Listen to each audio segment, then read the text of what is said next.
പലപ്പോഴും ഈ ഒരു ആൻറ്റിബയോട്ടിക്കിലേക്ക് എത്തുന്ന ഡയഗ്നോസിസും അതിൻ്റെ കാരണത്തെക്കുറിച്ചും ഒരു സെക്കൻഡ് തോട്ട് ഞാനൊരു ആൻറ്റിബയോട്ടിക് എഴുതുമ്പം അത് എന്ത് ഇൻഡിക്കേഷനാണ് ഞാൻ ഇവിടെ ഉപയോഗിക്കുന്നത് എന്നുള്ളത് വാലിഡേറ്റ് ചെയ്ത് അതിലൊരു പ്രധാന കാര്യമുള്ളത് നമ്മൾ ഏത് ആൻറ്റിബയോട്ടിക് അല്ല ഏത് മരുന്നായിട്ട് നമ്മൾ ഒരു കെമിക്കലാണ് ഒരു കുട്ടിക്ക് കൊടുക്കുന്നത്.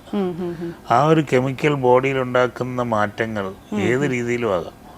ഇവനൊരു പാരസെറ്റമോൾ കൊടുത്താൽ പോലും അത് ബോഡിയിൽ ഉണ്ടാക്കുന്ന ഒരു റിയാക്ഷൻ ഉണ്ട്, അതിൻ്റെ കെമിക്കൽ ആക്ടിവിറ്റി ഉണ്ട്. അപ്പം ഏതൊരു കെമിക്കൽ നമ്മൾ കൊടുക്കുമ്പോഴും നമ്മൾ അതിൻ്റെ പൂർണ്ണമായ തോതിൽ അത് അറിഞ്ഞുകൊണ്ടേ നമ്മൾ കൊടുക്കാവുള്ളൂ. അറിയാതെ നമ്മൾ അറിയാതെ ഒരു കെമിക്കൽ എടുത്ത് നമ്മളാരും കഴിക്കുകയില്ല. അതുപോലൊരു കെമിക്കലാണ് ഈ ആൻറ്റിബയോട്ടിക്കും അതുപോലെ ഇംഗ്ലീഷ് മരുന്നുകളും എന്നുള്ളൊരു ചിന്ത നമുക്ക് വരണം. നേരത്തെ പറഞ്ഞ പോലെ ഒരു പനി വന്നാൽ പനിക്ക് പാരസെറ്റമോൾ അല്ല ആൻറ്റിബയോട്ടിക്കാണ് ചികിത്സ എന്നുള്ള ഒരു ചിന്ത, ഒരു ചുമ വന്നു കഴിഞ്ഞാൽ ആൻറ്റിബയോട്ടിക്കാണ് കഴിക്കേണ്ടതെന്നുള്ളൊരു ചിന്ത, ഈ ചിന്തകളാണ് നമ്മളെയൊക്കെ വളരെ ഒരു മോശം അവസ്ഥയിലോട്ട് കൊണ്ടെത്തിച്ചിരിക്കുകയാണ്. അതാണ് ഇപ്പോൾ അതിൻ്റെ ഒരു ബുദ്ധിമുട്ട്. കാരണം ആൻറ്റിബയോട്ടിക്സ് എന്ന് പറയുന്നത് പലപ്പോഴും ഒരു ലൈഫ് സേവിങ് മരുന്നാണ്.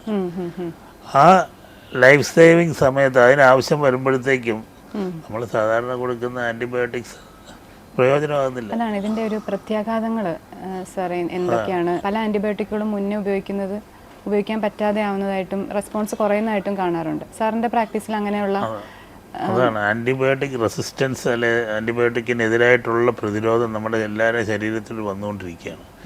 ഇന്ന് ഗവൺമെൻറ് തന്നെ ഇത് വലിയൊരു പ്രശ്നമായിട്ട് എടുത്തിരിക്കുകയാണ്. അതിനുവേണ്ടി antimicrobial resistance programme, AMR programme എന്നൊക്കെ പല പുതിയ പുതിയ പ്രോഗ്രാമുകളും ഗവൺമെൻറ് ഡെവലപ്പ് ചെയ്തിട്ടുണ്ട്. ആ ഒരു ആസ്പെക്റ്റിൽ നമ്മുടെ ഡോക്ടർമാരെ ബോധവാന്മാരാക്കണം, പബ്ലിക്കിനെയും ബോധവാന്മാരാക്കണം. കാരണം ഡോക്ടർമാർ ഒരു ഭാഗത്താണ്, പബ്ലിക്കും അവർക്ക് ആൻറ്റിബയോട്ടിക് ഇല്ലാതെ ഒരു ചികിത്സ ഒരു ഡോക്ടർക്ക് ചെന്ന് കഴിഞ്ഞാൽ ഡോക്ടർ ആൻറ്റിബയോട്ടിക് കൊടുത്തില്ലെങ്കിൽ ആ ഡോക്ടർ മോശമാണെന്നുള്ള ചിന്ത പലർക്കും ഉണ്ട്. കാരണം ഇന്ന് എല്ലാവരും ഗൂഗിളും വാട്സപ്പും മറ്റേതൊക്കെ വായിച്ച് ഈ ഏതൊക്കെ രീതിയിലാണ് ആൾക്കാർ ഓരോ കാര്യങ്ങളെ പറ്റി മനസ്സിലാക്കുന്നതെന്ന് നമുക്ക് പറയാൻ പറ്റില്ല. അപ്പോൾ ഇത് ആൾക്കാരുടെ ഇടയിൽ അവയർനെസ് നന്നായിട്ട് ക്രിയേറ്റ് ചെയ്യണം.